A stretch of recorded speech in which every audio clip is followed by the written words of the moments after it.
Another quick, easy, delicious stove on the road recipe, mastered by Spider.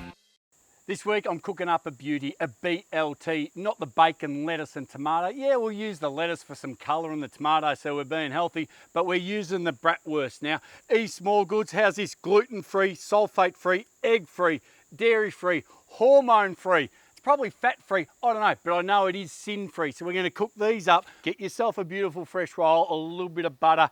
Then we've got some nicely thinly sliced potato. Put that on the hot plate. When they're cooked, we've got these egg rings. Now they're onions. You put the egg inside, doesn't make the egg go everywhere over the hot plate. Have that. Heat up the sausages. You can have these cold, but we like them nice warm.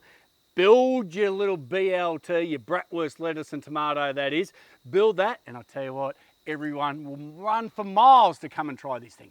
There it is. It looks absolutely amazing. Tastes awesome. But if you do want to check them out, Eve Small Goods, check out their website. They've got sausages for everyone. The Great Australian Doorstep.